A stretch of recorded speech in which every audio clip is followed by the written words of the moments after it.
Buckle up for the extraordinary, the shocking, and the downright amazing. Sit back and immerse yourself in this tantalizing compilation of eerie encounters with aliens and UFOs that will leave you utterly mind-blown.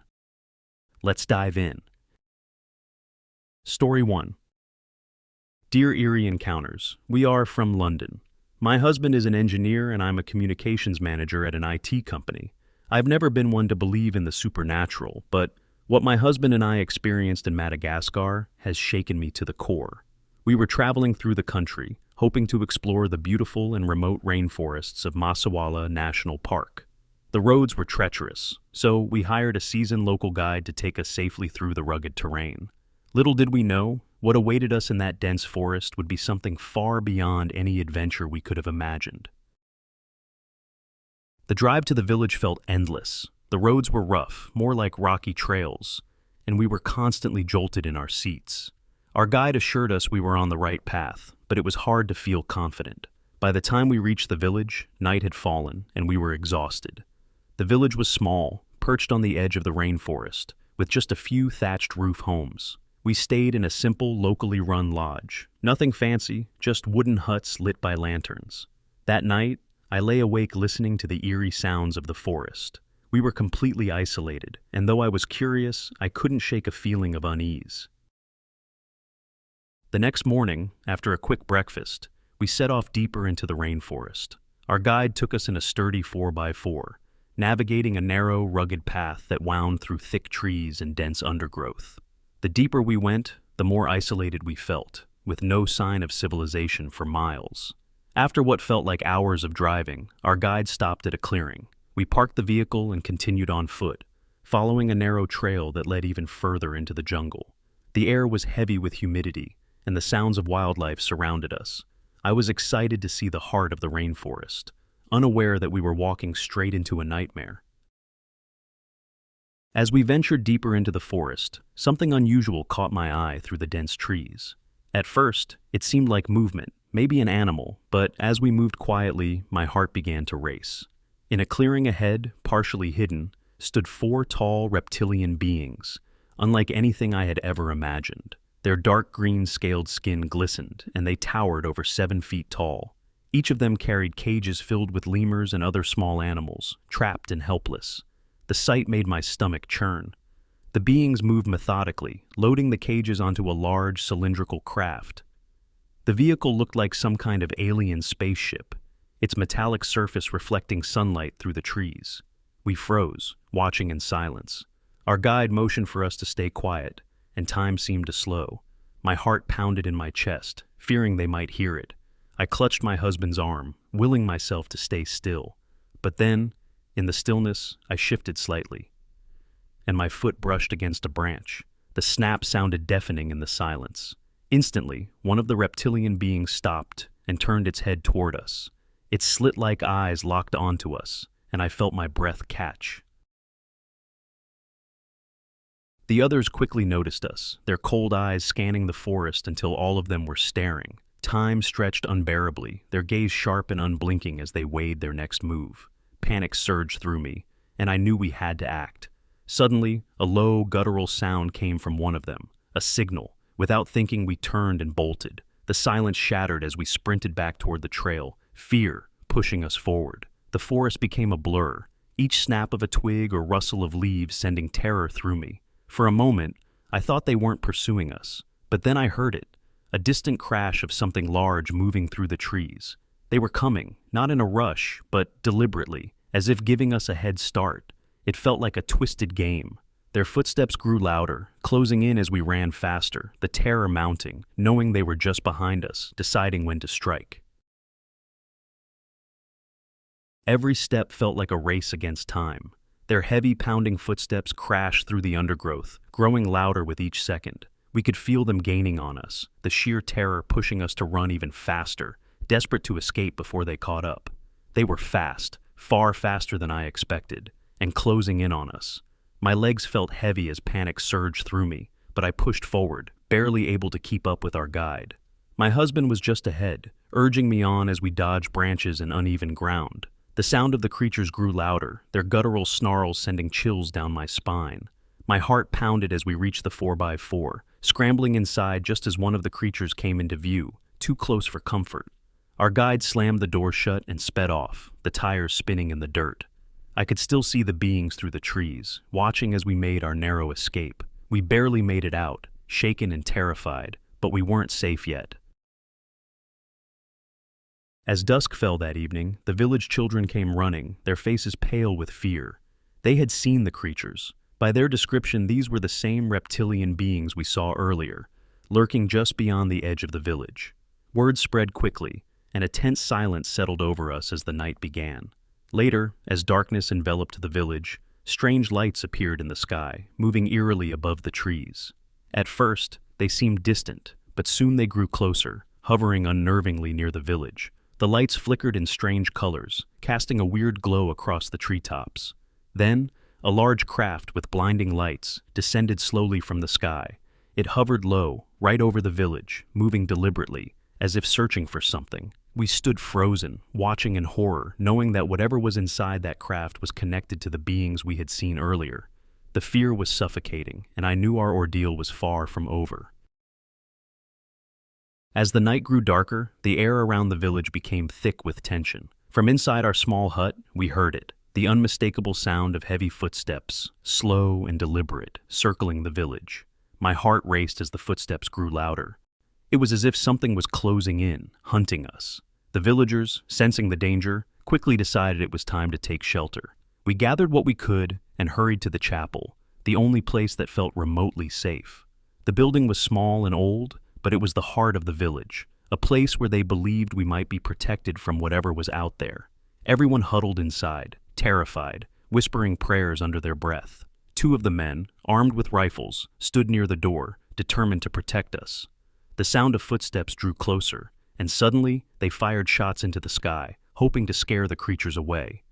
The gunfire echoed through the village, and for a brief moment, the footsteps stopped. But we all knew the danger hadn't truly passed. It was just waiting.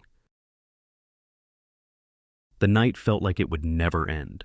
The strange lights continued to circle above, and the heavy footsteps echoed around the village, sometimes close, sometimes distant, but always there. Every creak and sound made our hearts race, but as dawn finally approached, everything suddenly stopped. The lights vanished into the early morning sky, and the footsteps went silent. We stayed huddled together, afraid to move, but the village remained still.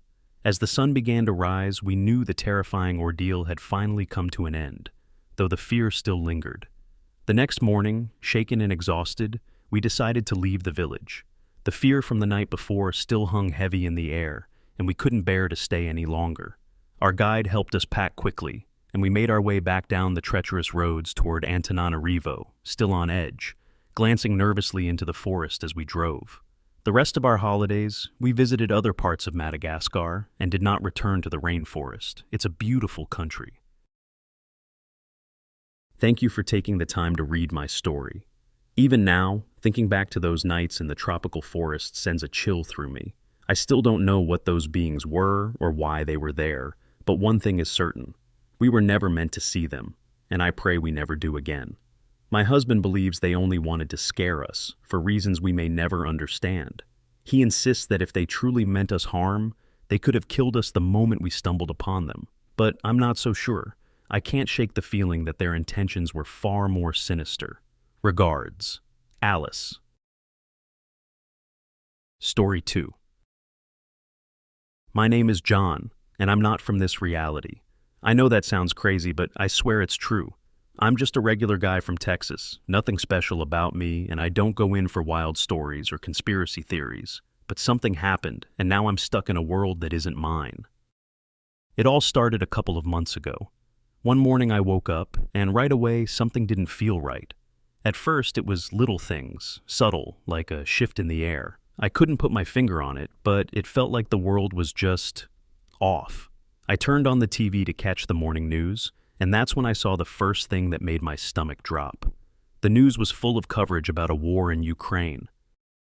Apparently, this war has been going on for quite a few years. Well, then why have I never heard of it? After all, I follow the news daily. I couldn't understand it at first, thought maybe I missed something, but then it hit me. This wasn't right. I kept watching, and the next thing I saw sent me reeling. Joe Biden was the president. In my reality, Tulsi Gabbard won the 2020 Democratic nomination and then got elected as president.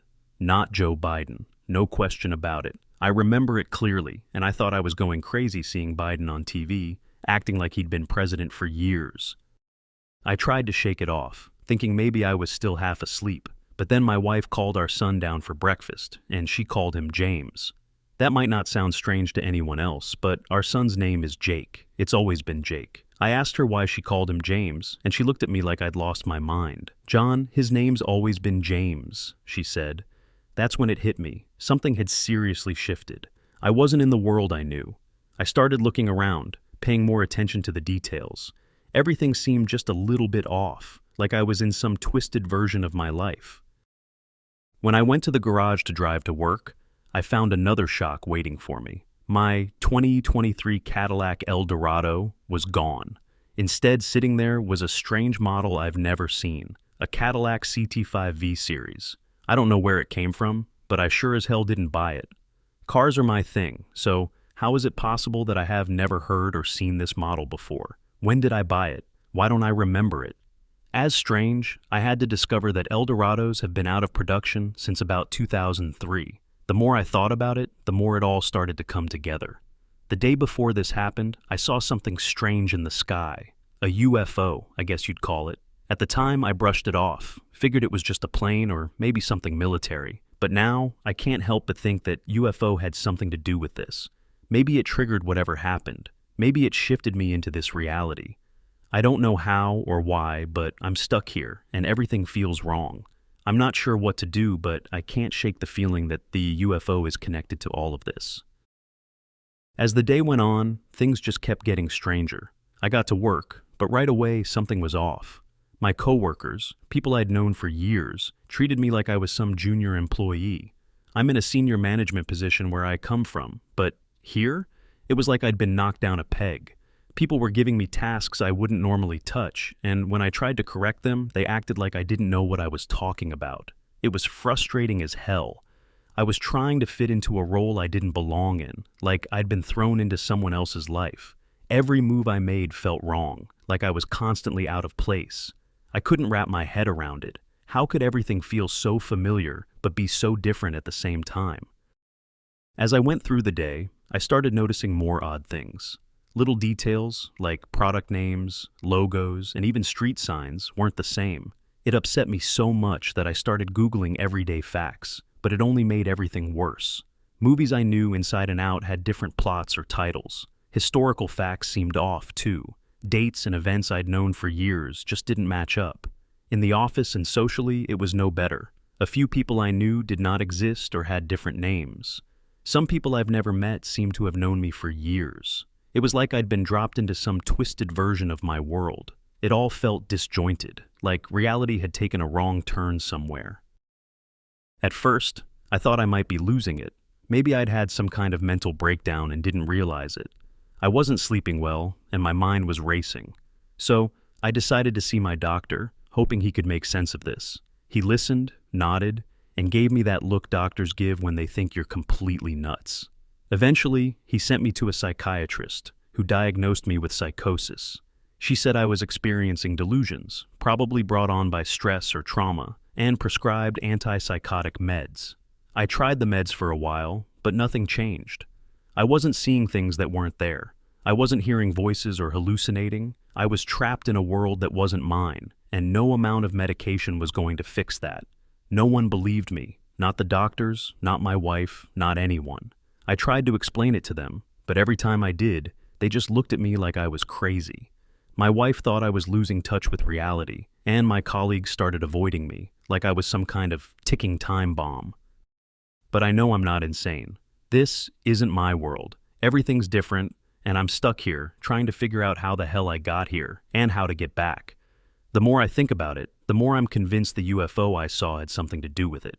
The more time passed, the more I started thinking about it. After all, the sighting happened the day before everything shifted. At first, I didn't think much of it, just a weird light in the sky. But now, as I go over it again in my head, I remember details that I brushed off. There were these strange lights around it, almost pulsing.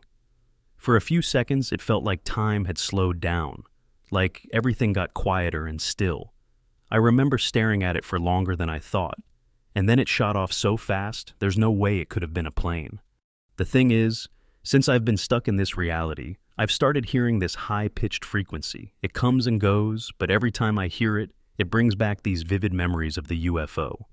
It's like it's trying to remind me of something, but I can't figure out what. The more I think about it, the more I'm convinced the UFO is somehow responsible for all of this. I've even seen it again, twice.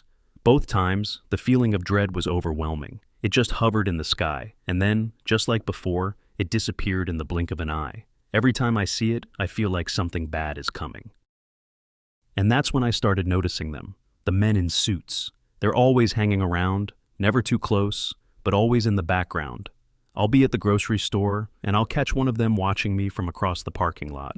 I'll turn a corner downtown, and there they are again. They never approach me, never say anything, but they're there, always watching. It's unsettling as hell. I've never been paranoid in my life, but these guys, they're different. It's like they know something. The weird thing is, every time I try to dig into the UFO sightings, search online, ask questions, look up information, they show up. It's too much of a coincidence. I'll be researching something, and suddenly I feel like someone's watching me.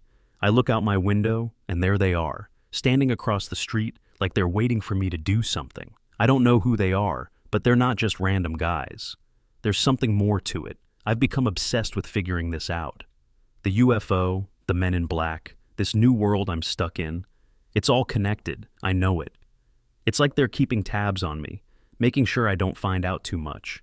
I'm not crazy, I can feel it. They don't want me to figure out what's really going on, but I can't stop thinking about it. There's more to this, and they know it. I've been searching for answers, but nothing makes sense. I started digging into dimensional shifts, UFOs, and parallel universes, hoping to find something that explains what's happening to me. I'm not much of a conspiracy guy, but at this point, I'm desperate. I've spent hours online, reading everything I can. There are all sorts of theories out there. Some people think UFOs can manipulate timelines, even abduct people into different realities. That's the closest thing I've found that matches what I'm going through. But every time I think I'm getting somewhere, it turns into a dead end. There's no solid proof, no clear explanation, just wild stories and fringe theories. I can't find anything that gives me real answers, and it's driving me nuts. The more I try to figure this out, the more confused I get. It's like the pieces are there, but I can't put them together.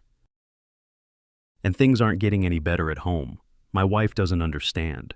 She thinks I've lost my mind, and I can't blame her. From her perspective, everything is normal. But I'm not crazy. I know what's real, and this world isn't it. My coworkers avoid me now. I can see it in their eyes. They think I'm losing it. My life's falling apart, and nobody believes me. It's like I'm the only one who sees the truth, and I am alone in this. I stumbled onto your channel while I was researching UFO sightings, and I knew I had to reach out. I don't know if anyone else has gone through something like this, but I need to know I'm not alone.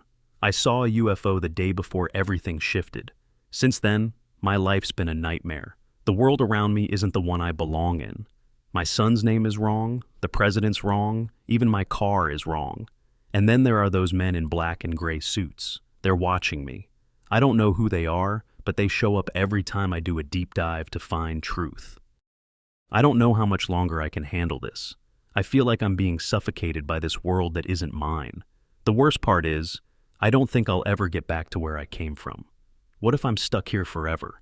The fear of being trapped in this alternate reality is overwhelming. I've tried everything I can think of, but I'm out of options. That's why I'm writing this letter. If anyone out there knows what I'm going through, or if anyone's seen the same UFO or had similar experiences, I'd like to hear from you. I don't trust anyone in this world, but I'm hoping that someone can shed some light on it. Please reach out if you've had a similar experience. Cheers. John. Story 3. I am a mathematician by profession, and I live in Alaska. For years, I've maintained a long-standing interest in amateur radio operation. This pursuit aligns well with my analytical inclinations. Radio frequencies, like mathematics, follow distinct patterns and carry embedded information. 15 years ago, while scanning bands on a quiet evening, I intercepted a faint, irregular transmission on an unusually low frequency. It was different from anything I'd encountered, faint pulses interspersed with static, fading in and out unpredictably. At first, I assumed it was environmental interference or remnants of an old, forgotten signal echoing back. However, the signal structure was peculiar, distinct from the random noise or earthbound broadcasts I was accustomed to. Curiosity compelled me to investigate further. I began by isolating key fragments, gradually identifying repeating sequences embedded within the static. The frequency and cadence didn't match any known radio band or established broadcast pattern. To the trained eye, these signals hinted at purposeful encryption, and as someone with a background in cryptography, I recognized a mathematical logic underlying the transmission. Driven by the potential of discovering something rare, or perhaps a rogue transmission, I set to work on decoding it. I could not have foreseen where this would lead.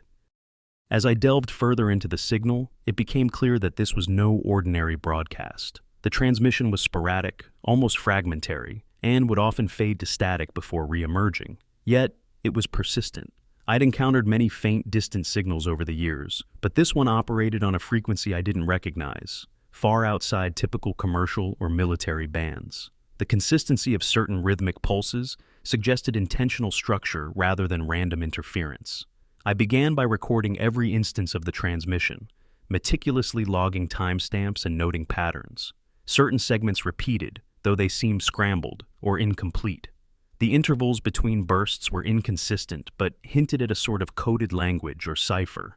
My experience in cryptography suggested I was dealing with an encrypted message, possibly layered or interwoven with a secondary code to obscure its contents further. Progress was slow, and realizing that language might play a role, I reached out to a trusted friend, a linguist familiar with both military codes and archaic languages. With his help, we managed to parse out portions of broken English embedded within. Some phrases were recognizable, though distorted, while others appeared to be technical jargon or procedural terms used in military communications. The mix of broken English and coded sequences hinted at a complex origin. The more we uncovered, the more unsettling it became. This was no random signal. It was highly structured and encoded, likely originating from a source with advanced technology. The implications were hard to ignore. This was a deliberate message, crafted to conceal its true nature, and whoever sent it did not expect an outsider to decode it. We intercepted these transmissions over a period of 3 years and learned much about those who were sending it.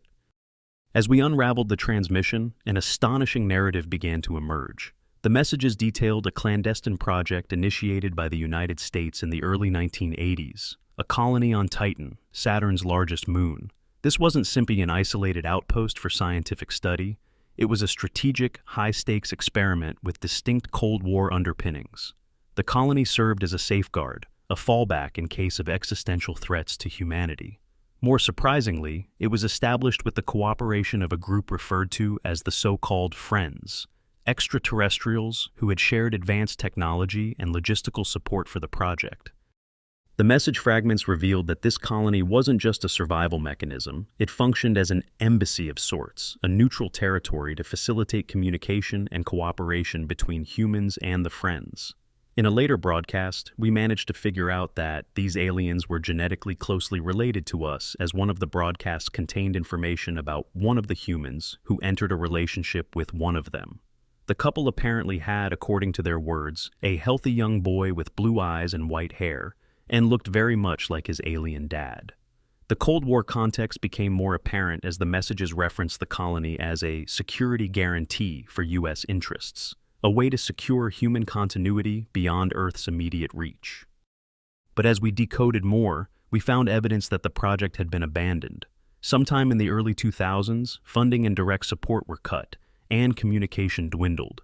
Not long after that, the so-called Friends also withdrew. A handful of humans chose to join the aliens in their withdrawal back to their home world. The rest chose to stay, hoping that NASA and the Pentagon will reignite the project. However, that never happened, and without consistent supplies, maintenance, or transport from the Friends, the colonists were left isolated, struggling to sustain themselves on limited resources. Supplies that were once abundant and essential equipment provided by the Friends were gradually failing. This was not simply a historical account. It was a stark, immediate plea. The inhabitants of this forgotten colony were stranded, with diminishing resources and little hope of rescue.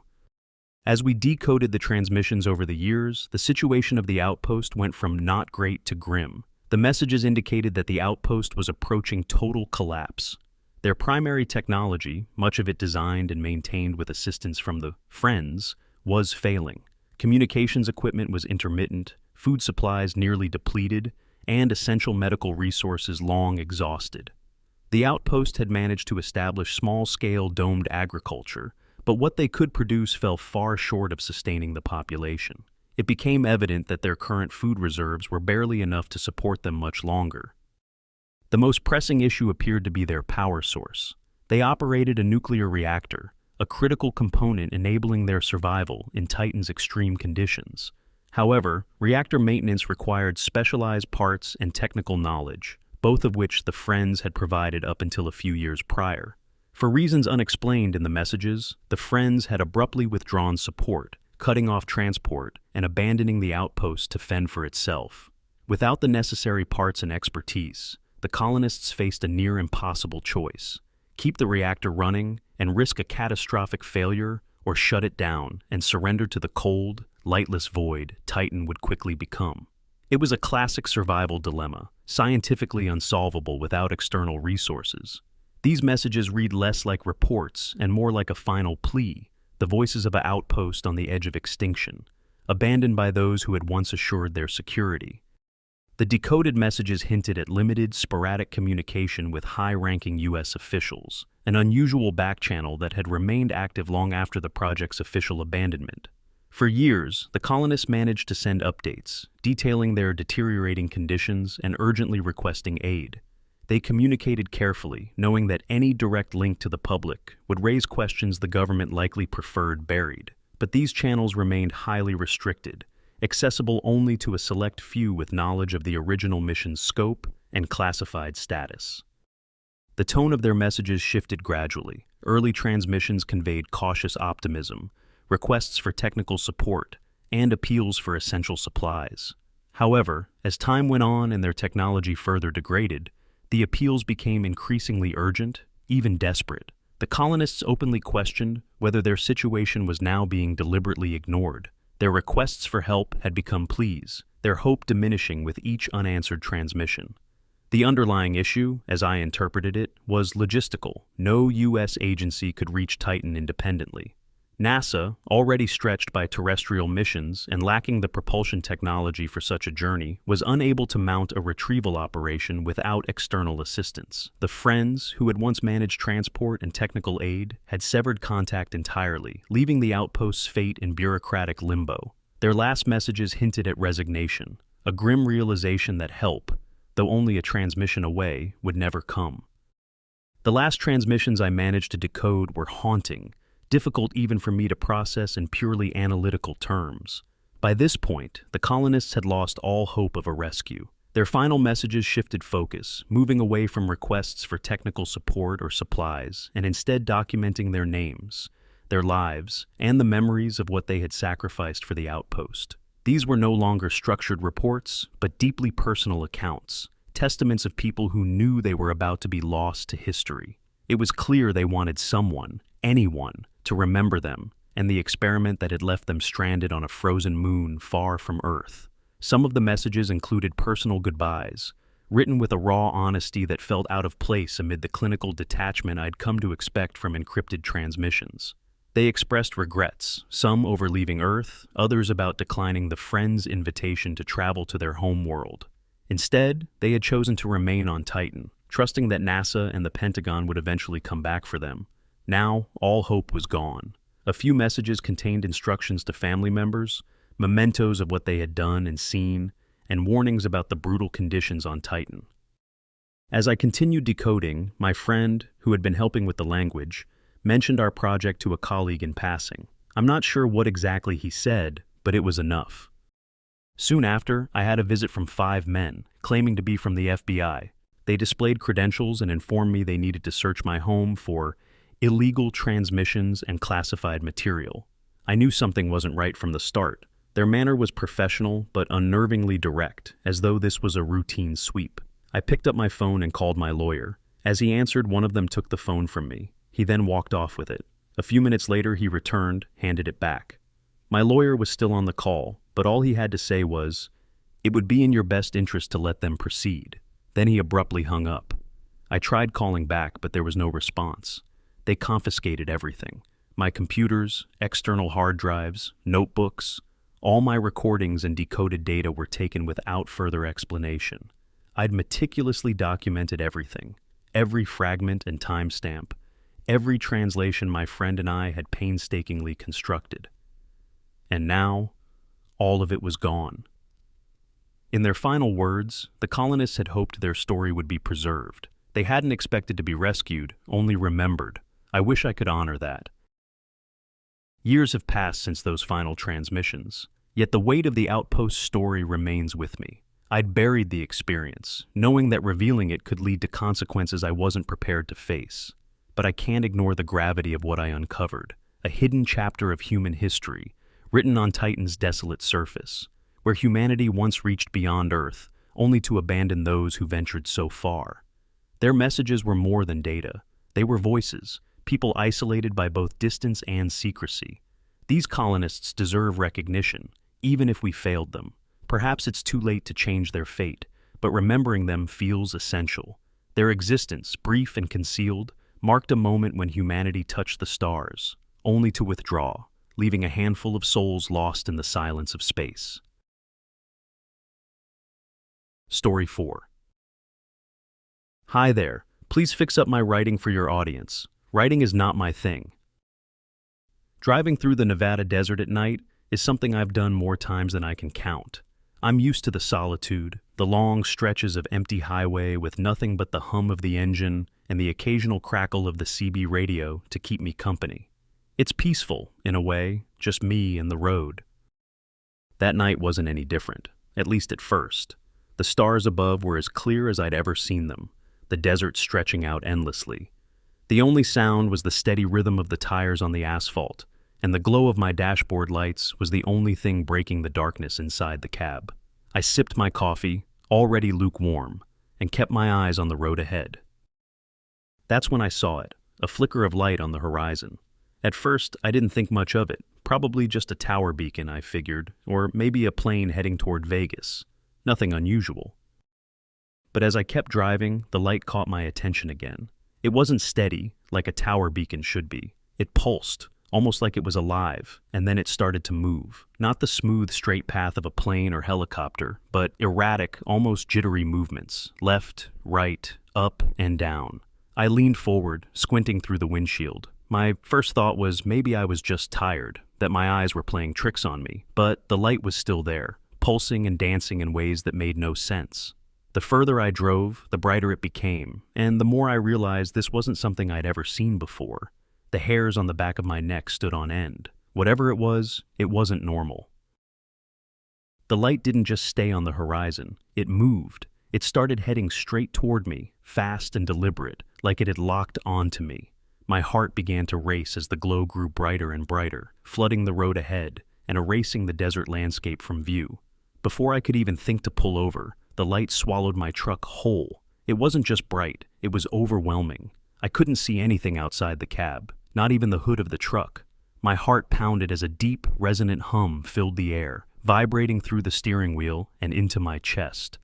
Then the truck lifted. I swear to you, the entire rig left the ground.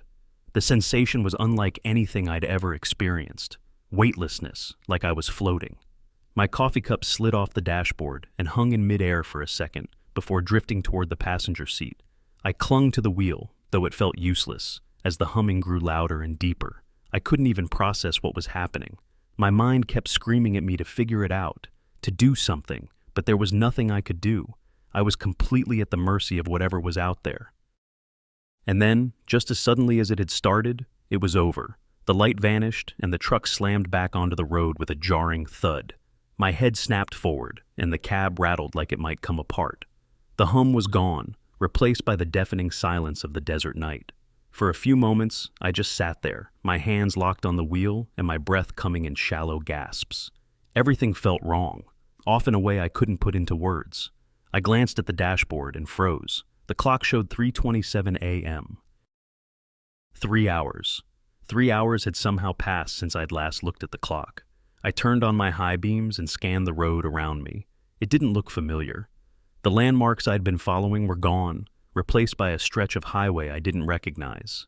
Somehow, I wasn't where I was supposed to be. Shaken and confused, I pulled over to the side of the road and tried to gather my thoughts.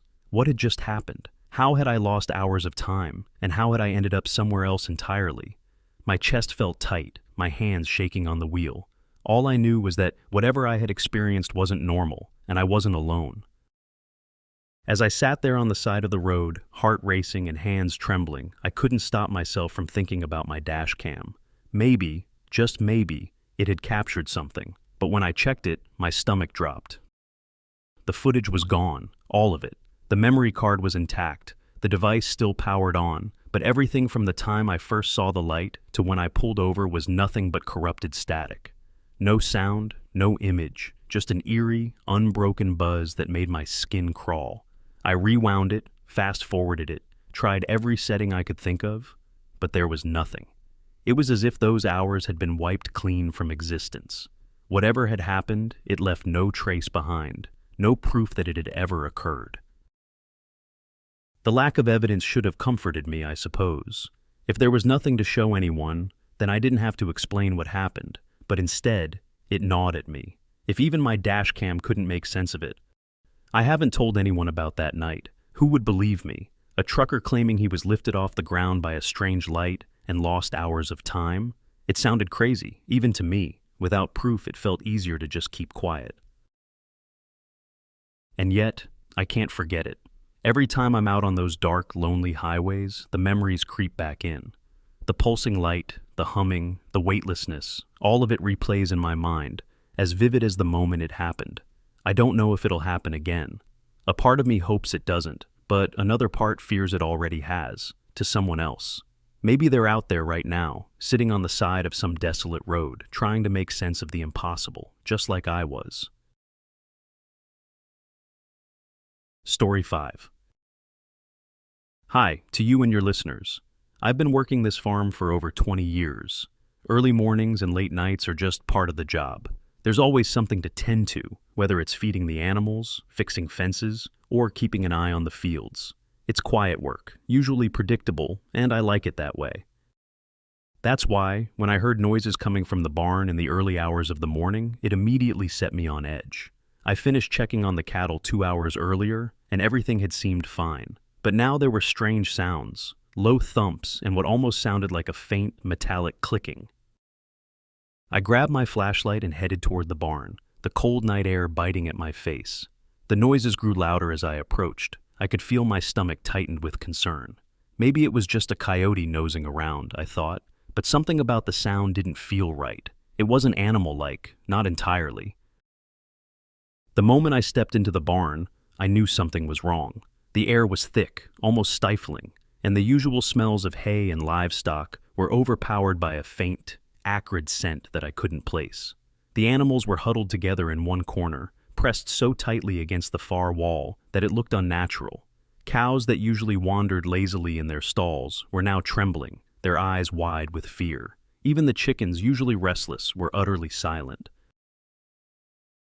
I shone my flashlight around the barn, sweeping it over the beams and the ground, trying to find the source of their distress. At first, I saw nothing unusual, just the familiar clutter of farm tools and bales of hay. Then, in the far corner, the beam of light caught something. It wasn't an animal. It wasn't human either. A small gray figure stood there, barely illuminated by the flashlight. Its skin was smooth and almost shiny, and its head was slightly too large for its slender body. For a moment, I froze, my heart pounding in my chest. It didn't move. It just stood there, half hidden in the shadows, as though it was waiting for something. For what felt like an eternity, neither of us moved.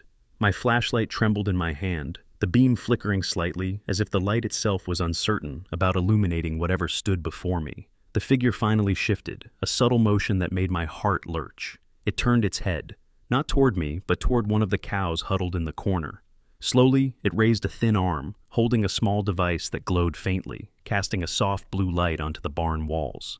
The glow wasn't bright, but it felt unnatural, the kind of light that doesn't belong in a place like this. The cow nearest to it made a low, panicked sound, but didn't move.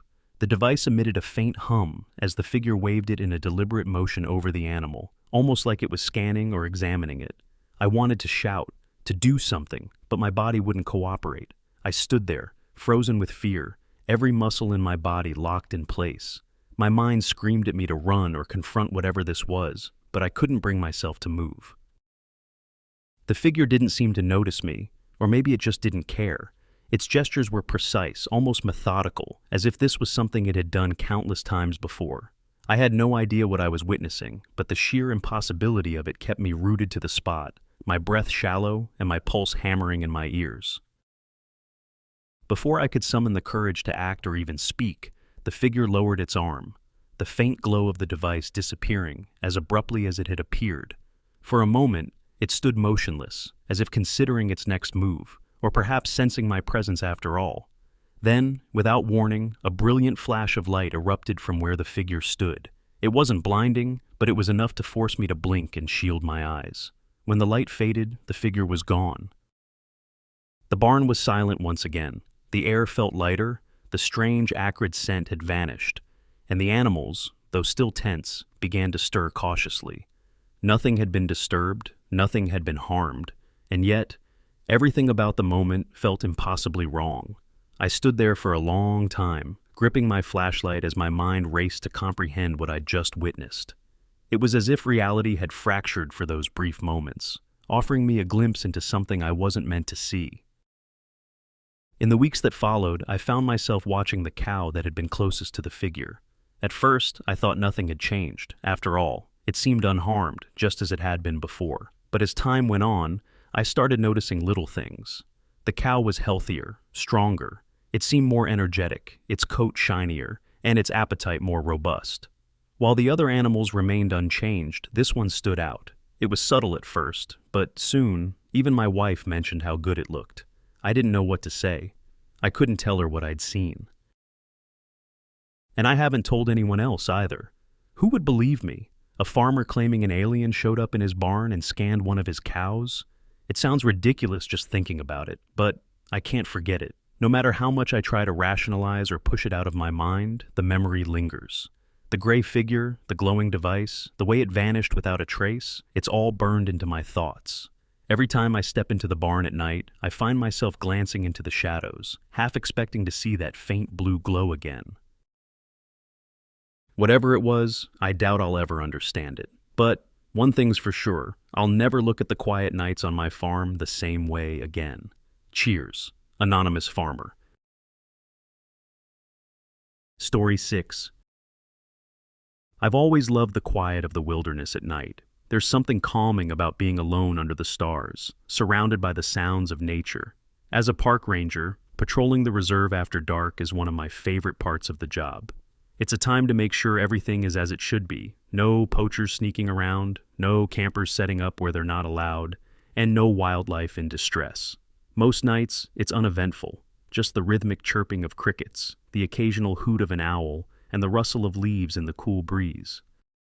That night started no differently. The moon hung low in the sky, its pale light spilling through the gaps in the canopy and casting long, jagged shadows across the forest floor. The air was crisp, cool enough to see my breath with every exhale. My boots crunched softly against the dirt path as I moved along, flashlight in hand, the beam bouncing off the towering pines around me.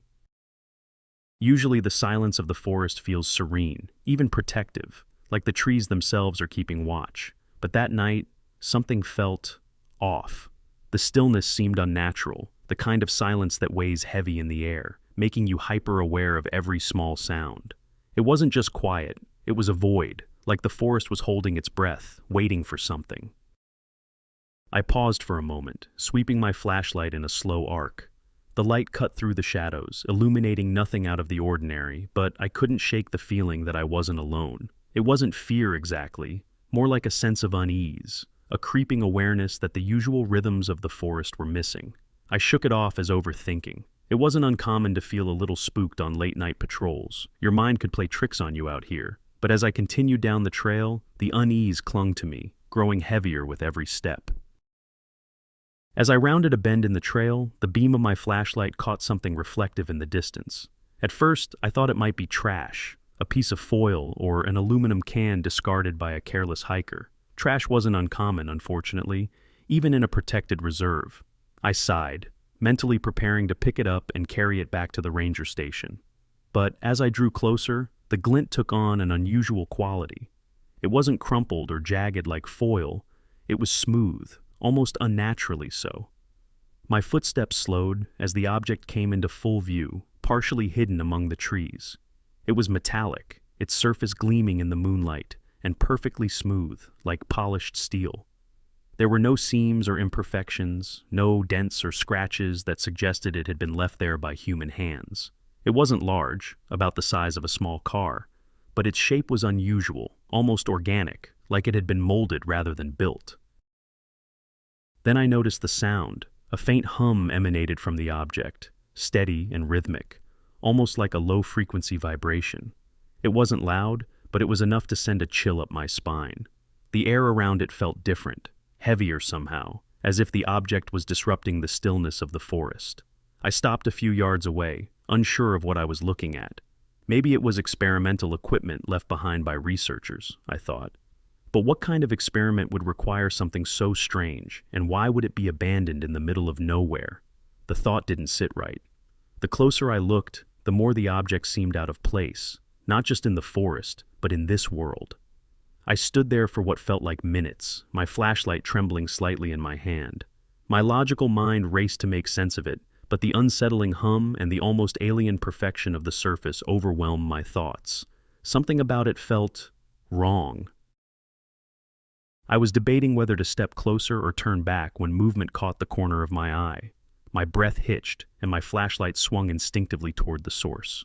A figure emerged from the shadows, and I froze. It stepped into the beam of light slowly, deliberately, as if it wanted to be seen. It was tall, easily over 6 feet, and its entire body emitted a faint, otherworldly glow. The light wasn't harsh, more like a soft halo around its form, but it was enough to obscure its features. At first glance, it was humanoid, but something about it was deeply unsettling. Its limbs were unnaturally long, jointed in ways that seemed wrong, as though it had been pieced together incorrectly. Its torso was impossibly thin, almost skeletal, and its oversized head tilted slightly, as if mocking me with its unnatural proportions. The glow that surrounded it wasn't warm or inviting. It was cold, sharp, and seemed to pulse faintly, like a warning. I couldn't see its face, but the absence of features only made it worse. The blank void where its eyes should have been seemed to bore into me, dissecting my thoughts, my fears.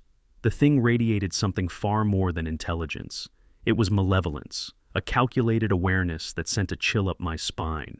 It wasn't just looking at me, it was evaluating me, like a predator deciding whether I was worth the effort. I wanted to run, but my body betrayed me, frozen in place as if the very air had turned to lead. My flashlight trembled in my hand, the beam casting jagged shadows that seemed to writhe around the figure. Then it moved, a slow, deliberate raising of one elongated hand. It wasn't a gesture of peace, it was a command, a warning. The motion dripped with a predatory confidence, as though it knew I couldn't escape. The silence pressed in, suffocating and charged with menace. The figure stood there, motionless yet alive with an alien energy that prickled against my skin. Every instinct screamed that I shouldn't be here, that I was prey in its presence. I couldn't shake the feeling that it wasn't just watching me, it was deciding whether to let me live. Whatever this thing was, it wasn't here by chance, and it wasn't something the world was meant to understand. And then, just as I braced for whatever terrible thing it seemed poised to do, it didn't. The figure turned slowly, its eerie glow casting long, shifting shadows as it moved back toward the metallic object. For a moment, it glanced, or at least it felt like it glanced, back at me, a final lingering acknowledgement that sent another wave of dread coursing through my veins. It stepped into the craft with a fluid, almost unnatural grace, the kind of motion that didn't seem bound by the constraints of muscles or joints. The hum that had been faint and ominous grew louder, a deep vibration that made the air itself feel alive. I stood there, paralyzed, watching as the object began to lift off the ground without so much as disturbing a single leaf. The craft rose, smooth and soundless, its glow pulsating as it ascended into the dark sky. There was no fiery exhaust, no gust of displaced air, just that haunting hum that slowly faded into the stillness of the night. Within moments, it vanished, swallowed by the endless black above. And then there was only me, standing there alone in the suffocating quiet. My heart was still hammering, my mind racing to comprehend what had just happened. Whatever it was, whatever it wanted, it had chosen not to harm me. But the fear it left behind, the feeling of being seen and judged by something beyond my understanding, was a scar I knew wouldn't fade easily. When I finally worked up the nerve to step closer to where the craft had been, I found nothing but a patch of disturbed ground. There were faint, almost imperceptible marks, scorch patterns maybe, but no other evidence that anything extraordinary had occurred. I decided to keep it to myself. Telling someone would only lead to questions I couldn't answer, and I wasn't ready to be the ranger known for seeing UFOs. Still, I can't get that night out of my head. The hum, the figure, the way it looked at me without looking, it's all burned into my memory. Even now, when I patrol the forest, I catch myself glancing at the shadows, half expecting to see that glow again. Whatever it was, wherever it came from, it left me with more questions than answers. And maybe that's all it was meant to do. Story 7. Dear Eerie Encounters, you may remember me, Thomas, the retired educator who shared that unnerving account of a strange craft hovering over the lake behind my cabin. In my first letter, I described the silent egg-shaped vessel, the eerie hum, and the beings who emerged, revealing cryptic images of distant worlds and a devastated Earth. Back then, I hoped simply sharing my story would help me find peace, or at least convince me it was over. I was wrong. Tonight I'm writing again because those lights have returned, in the very same spot where I first witnessed something that felt far beyond human comprehension.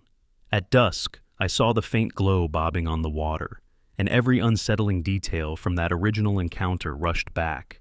The egg-shaped craft, the strange markings, and that overwhelming sense of being observed by something far older and more powerful than I could fathom. My heart pounded as I stood on the porch, torn between relief that I wasn't imagining things and a deeper fear that this is only the beginning of another terrifying chapter. I don't know if I'm more afraid of confirming it's really them, or of missing whatever reason they have chosen to come back. Either way, I can't shake the feeling that whatever started those months ago isn't finished, not by a long shot. 2 nights after I first spotted those lights again, they returned, brighter this time. At first, it looked like the same glow hovering above the treetops, but then a smaller flicker detached itself and drifted downward, almost like a piece breaking off. Curious and terrified, I pressed myself against the window to see better. It was some kind of drone, if you can even call a thing so smooth and silent a drone. Its surface reminded me of the larger craft's metal skin, as though both were crafted from the same impossible material. I watched it skim the edge of my property, weaving around trees and over the ground with an otherworldly precision.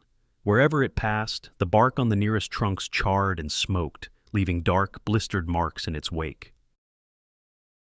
A part of me wanted to rush outside and confront it, yell at it to leave, but the rest of me screamed to remain hidden. My heart hammered in my chest as I peered through a gap in the curtain, torn between the urge to run and the pull of a curiosity I couldn't quite stifle. It moved so deliberately, scanning every inch of the yard, as though cataloging details only it could decipher. When it finally drifted away and rose back into the glare of the main craft overhead, I let out a breath I hadn't realized I was holding. I still don't know what it was searching for, or if, somehow, it was searching for me. But one thing is clear. It has the power to leave its mark, and I'm afraid that might be just the beginning. Not long after I saw the drone scorch the trees, the strange malfunctions began inside the cabin, and they were far worse than anything I experienced the first time around. It started with my living room lights flickering erratically, going from a soft glow to a harsh strobe in the span of seconds. The TV wasn't much better. Its screen cracked and hissed with static, occasionally displaying garbled shapes that almost resembled letters or symbols I couldn't make sense of. When the radio began emitting bursts of what sounded like faint whispers, like an unintelligible code, I told myself it had to be a loose wire or a failing battery. I changed out every fuse, tested each outlet, and replaced the batteries in every device that used them. None of it helped. It was as if the cabin itself had been pulled into some kind of interference zone, haunted by signals I couldn't understand and couldn't block out. Late last night, I noticed my computer's screen warping with distorted text. Lines of bizarre symbols scrolled across the monitor, vanishing before I could take a screenshot. I stared at it, heart pounding, feeling more certain than ever that I was dealing with technology beyond our comprehension. But what frightened me most was the sense that these glitches weren't random. It was as though each flicker, each scrambled image, was deliberate, aimed at me. I wish I could chalk it all up to paranoia, but every attempt to restore normalcy failed. Each flicker, each snippet of static or nonsense code served as a reminder that the forces behind those lights weren't content to stay in the sky. They were reaching into my home, whether I was ready or not. I could feel they are closing in, and I knew I couldn't ignore it much longer. The more the cabin flickered with those bizarre malfunctions, the more I realized this wasn't a passing event. Each night brought a new wave of disruptions. Failing lights, scrambled radio frequencies, or cryptic bursts on my computer screen.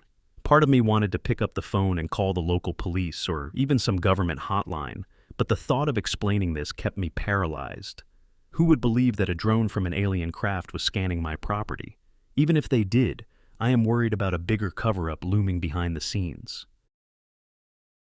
Against my better judgment, I dug out the journal I'd started after my first encounter. I reread every shaky entry detailing that silent craft and the images it forced into my mind.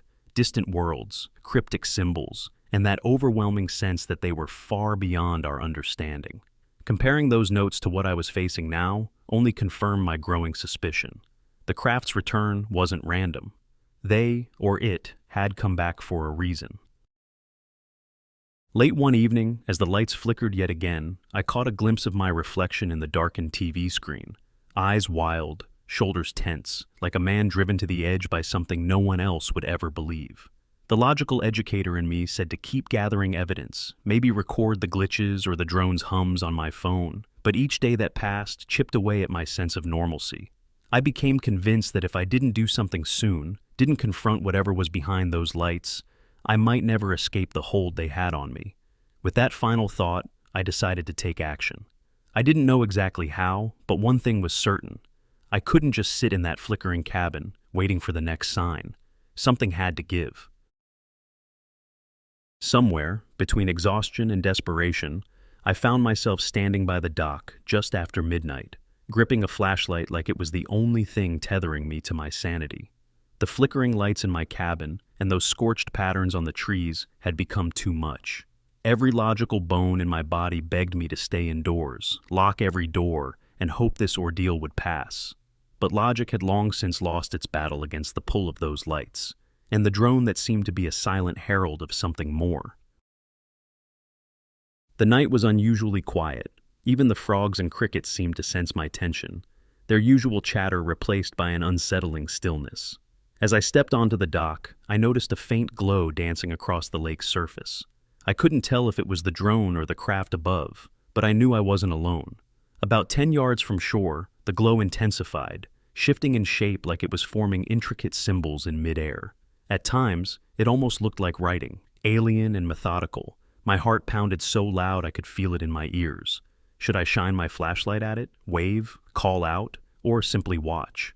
Every second I hesitated felt like an eternity, teetering between paralyzing fear and an inexplicable urge to push forward. I took one more step toward the water, my flashlight quivering in my grip, when the glowing pattern spread outward. It was so bright I had to shield my eyes. It felt like some sort of invitation, or warning, I couldn't tell which. In that moment, I had to decide, call out to it, maybe try to capture evidence with my phone, or back away before things escalated. I wish I could say I knew the right move to make, but standing there, caught in the pale glow radiating from the lake, all I knew was that I was dangerously close to the edge, of understanding, of terror, or maybe both, and in the stillness of that night, Every nerve in my body told me the time for half measures was over. I wish I could tell you things have calmed down since that night, that my suspicions were all in my head. Unfortunately, I am not delusional. Yes, strange anyone would say that about themselves. Last night confirmed it again. I was out by the dock, staring at the water in a restless daze, when a low whir drifted through the air, so faint I nearly convinced myself I was imagining it. But then I saw it, the same small drone-like device, hovering just above the tree line. Its lights pulsed in a pattern almost too fast to follow, creating strange, dancing reflections across the lake. My heart thumped in my ears as I watched, unable to move. The drone drifted closer, rotating slowly as though it was surveying me. Then, in a flash, the darkness lit up with an intense white glare, cutting through the night like lightning. Instinctively, I closed my eyes. That's when someone, projected into my mind again. Except this time, it wasn't fragments of alien worlds or cryptic symbols. It felt more urgent, like a plea or a final warning. The light vanished as abruptly as it appeared. When I opened my eyes, the drone was gone. No hum, no trace left behind. I stood there, my legs shaking, my breath coming in shallow gasps. It felt as if time had stopped, and I'd stepped out of a dream. But the tingling in my skull told me this was more than imagination. Did they communicate something crucial at the last moment? Some cosmic secret I'm supposed to unravel? Or have they finished what they came here to do, leaving me alone with a terrifying new burden? I don't know, and I'm not sure I'll ever find out. All I can say is that whatever purpose they had in returning, it isn't over. I can feel it in every chill that runs down my spine, in every flicker of the lights outside my window. This is bigger than me, bigger than my quiet life by the lake. I can only hope that by sharing these words, someone out there will piece it together, or at least believe me enough to take it seriously. Because if they come back again, I fear the next encounter may reveal a truth none of us are ready to face. Until then, your friend from the lake, Thomas. Story 8. In the quiet California desert, just outside the town of Desert Center, a story unfolded on November 20th, 1952, that would become one of the most talked-about accounts in UFO lore. George Adamsky, a self-proclaimed philosopher and ufologist, claimed to have had a life-changing encounter with a being from another world, an encounter that would cement his name as one of the most famous figures in the UFO phenomenon. Adamsky and several friends set out that day to observe the skies, searching for signs of extraterrestrial life. Equipped with a telescope and driven by an insatiable curiosity about the cosmos, Adamsky hoped to glimpse one of the mysterious flying saucers that had captured the world's imagination in the years following World War II. As they gazed into the vast openness of the desert, they reportedly witnessed a massive submarine-shaped craft hovering silently in the sky. Adamsky, believing the craft was seeking him out, separated from his group and ventured further into the desert. What happened next would define his legacy. He recounted that a smaller scout ship, made of what he described as translucent metal, descended from the sky and landed nearby. The craft seemed to glow with an unearthly light, radiating a presence that Adamsky described as both otherworldly and serene. From the ship emerged Orthon, a humanoid figure with long blonde hair and an aura of wisdom and peace. According to Adamsky, Orthon was no ordinary visitor. He was a being from space. Orthon communicated with Adamsky not through words but via telepathy and hand signals. Despite the lack of spoken language, Adamsky claimed to understand Orthon's message with startling clarity. Humanity's experiments with nuclear weapons posed a grave danger to Earth and beyond. Orthon warned that these destructive actions threatened not only the survival of humanity, but the balance of the cosmos itself. Adamsky described Orthon's presence as calming and full of love. He felt as though he was in the presence of a higher wisdom, a being that radiated compassion and understanding. Orthon's warnings were not merely about destruction. They were a plea for humanity to rise above its conflicts and divisions, to embrace peace and unity in the face of a vast and interconnected universe.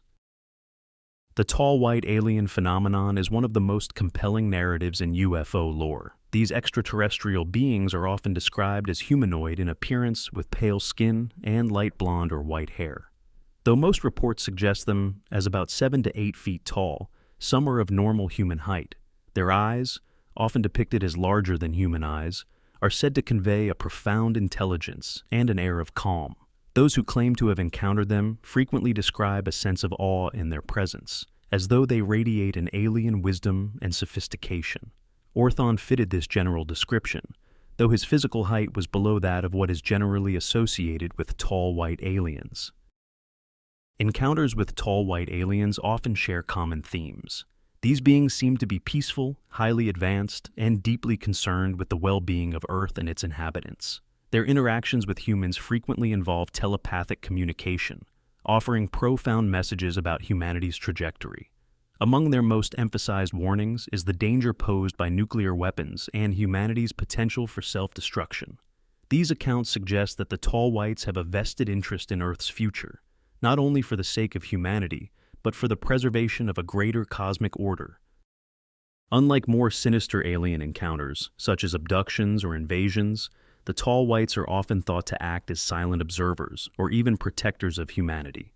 They are said to view humans as a species with untapped potential, capable of ascending to higher levels of existence if guided away from conflict and self-destruction. Some speculate that their presence is akin to that of cosmic caretakers, subtly influencing human progress and nudging us toward a more harmonious relationship with the universe. Though their intentions are often seen as benevolent, the true motivations of the tall white aliens remain an open question. Are they genuinely altruistic, or are their actions guided by a larger agenda we have yet to comprehend? Their frequent warnings about nuclear energy and environmental degradation suggest a moral concern for the Earth, but their reluctance to interfere directly leaves room for interpretation. Regardless, the tall whites have become emblematic of the idea of aliens with good intentions, representing a vision of extraterrestrial life that is deeply intertwined with humanity's own hopes and fears. This phenomenon ties closely to the story of George Adamsky and Orthon. Typical of the broader tall white alien category, Orthon also brought messages of peace and urged humanity to transcend its destructive tendencies. Adamsky's encounter and subsequent accounts echo the broader themes seen in other reports of tall white alien sightings, reinforcing their role as enigmatic guardians, or perhaps quiet participants, in Earth's unfolding story.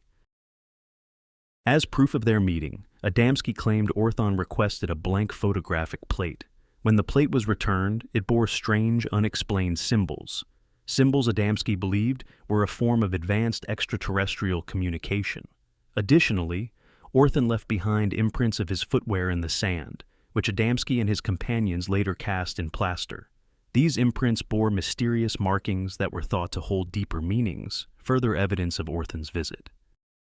But this encounter was just the beginning of Adamsky's story. He later claimed that Orthon arranged for him to travel aboard their spacecraft, embarking on a journey through the solar system, where he met other Nordic-like beings who shared Orthon's concerns about humanity. These beings, he said, were deeply spiritual and lived in harmony with their environments, offering a glimpse into what humanity could achieve if it chose the path of peace and cooperation.